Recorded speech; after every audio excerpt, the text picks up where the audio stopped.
everyone, this is Jessica Brinkley. I'm your Electronics Workshop Chair with Missouri University of Science and Technology, the IEEE group. Today we will be creating a homopolar motor.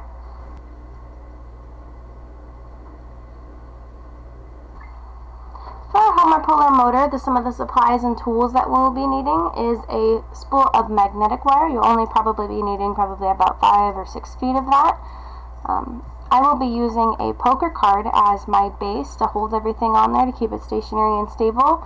You'll be needing a AA battery as your power source. You will also be needing a ordinary neodymium magnet. I have 2 safety pins. I am using these safety pins. These circles at the top will be holding my coil in place. So I will mount them as sort of just like that on the poker card, and I will put my coil in between them.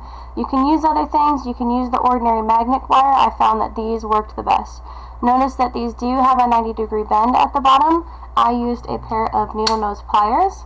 If you don't have any needle nose pliers, you can be sure to you can use them at the IEEE workshop. The lab that we've got is in EE 202. They've got safety pins, they've got pliers up there. So go ahead and get that done. Super easy. You can even just bend it across the table if you really wanted. We're also going to be needing something to keep everything together. We're going to need some tape to hold everything down. Eventually, when we get there, our coil is going to be looking something like this. You can use your magnet if you want. However, if you wanted to find something that was a little bit bigger, like I did, I used a glue stick just as the diameter of what I wanted to use it. Preferably, you want something thinner than the length of your poker card, but you can use really whatever you want. Just note that the weight and the size and everything might be the reason as to why things aren't working. You're also going to need something to cut the magnetic wire. I've got a pair of scissors here. I will also be using these scissors to strip the magnetic wire, as this has some type of green enamel on it. You can use sandpaper in that aspect if you want, but I see that scissors work just fine.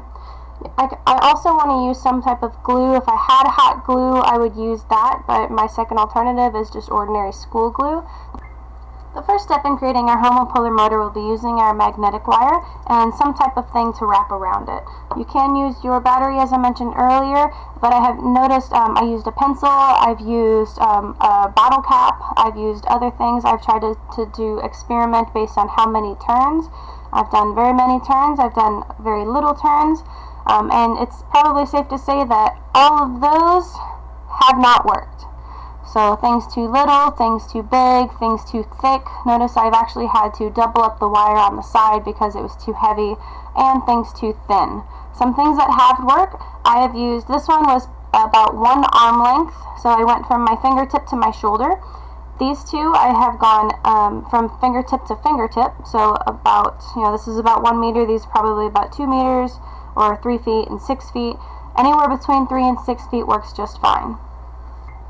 Okay, I have taken my spool of magnetic wire and I have measured out about from fingertip to about my chin. This is probably about 3 feet there. I'm not really sure how long my arms are, but I'm just an average adult woman.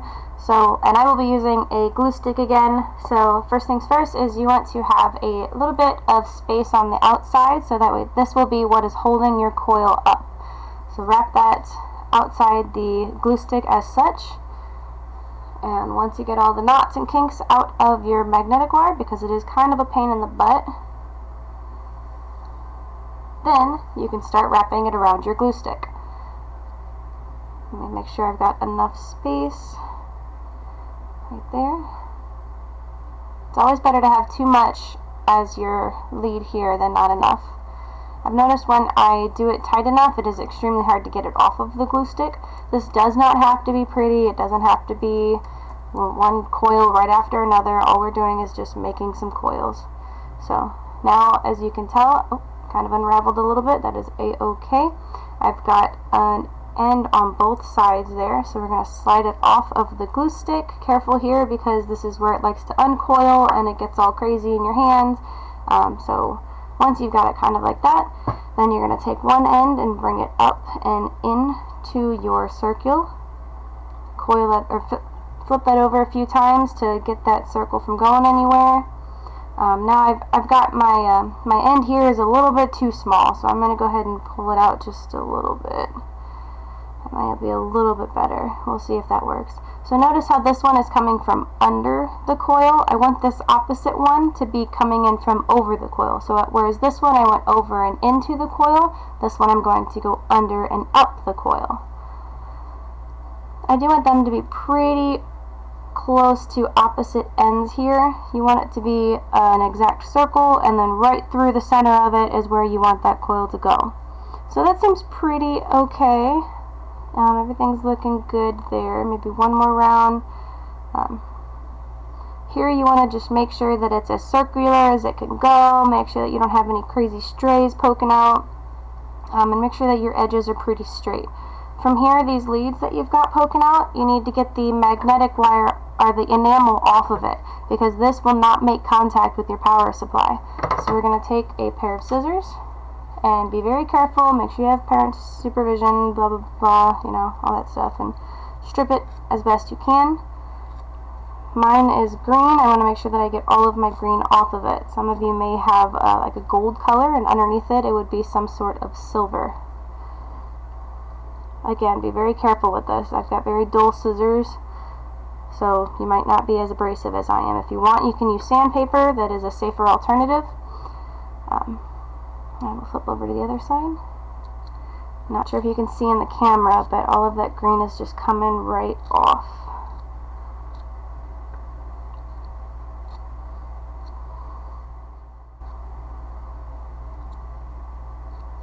Okay. Got most of that green off there. As you can kind of tell, there is a gold color underneath it, so scrape off as much as we can with our fingernails, and our coil is ready. Alright, now we're ready to make our base. So as you can tell, we're going to be using the poker chip. We're going to put our battery kind of on this side. We're going to use our paper clips to keep them 90 degrees upwards like that, to hold our coil in place, and then we will be using the magnet to go right in the middle there. So I think what I'm going to do is probably use glue for the magnet, and then since these are so magnetic and they just kind of like jerk right at each other like that, I'm going to use tape for the safety pins and for the battery. So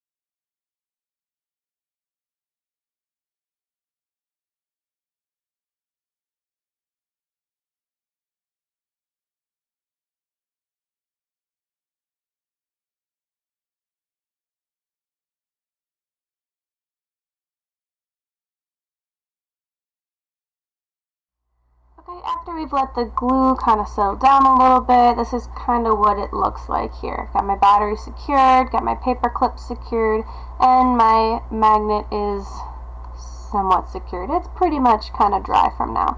I had a problem with my magnet continuously trying to go and say hi to the safety pins, but I just had to hold it for a little bit, and it ended up to work just fine. One thing that you want to make sure is your coil that you made has to be able to fit in between the safety pins.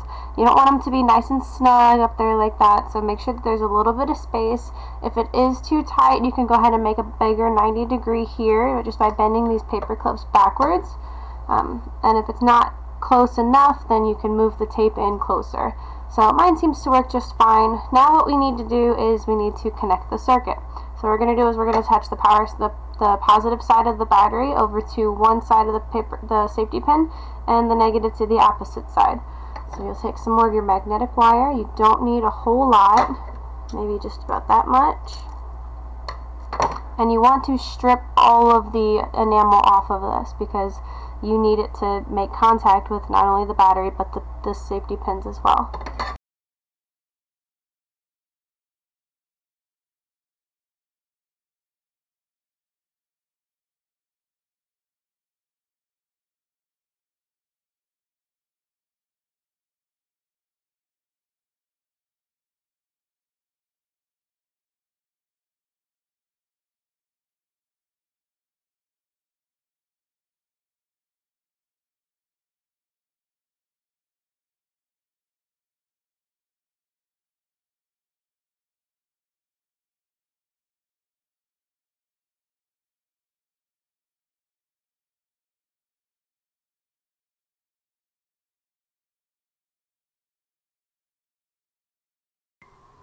Okay, after you get done connecting your positive to your safety pin and your negative to your safety pin, it should look something like this.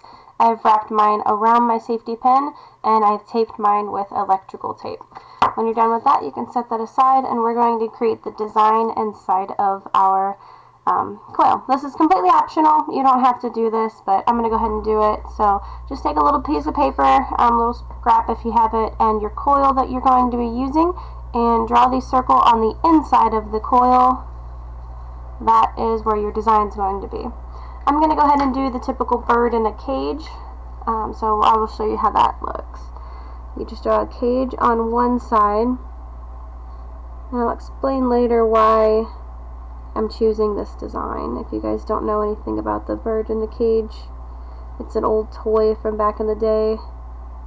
So I've got a cage on one side, and then I want to flip it, not that way, but I want to flip it up like that. It's going to be the cage. So now the cage is upside down, as you can kind of see through it right here. Fortunately, I can kind of see the circle, so make sure you're in that circle there. And then here I'm going to draw my bird.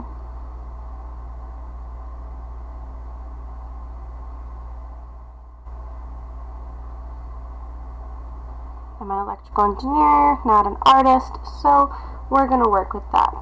When you get done drawing your design, make sure you add 2 tabs. So yours is going to be, since ours is connected on this side, we want our tabs to kind of go through the up and the down here, so just add a tab up like that, and down like that. And then go ahead and cut it.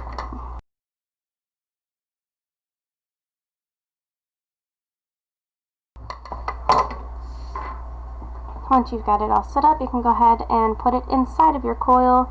So just kind of thread it through your coil like that, and then up on the opposite side as well. Might have to spread it open. Fortunately, I've got fingernails. If not, grab a pencil of some sort. And we're ready to test our circuit.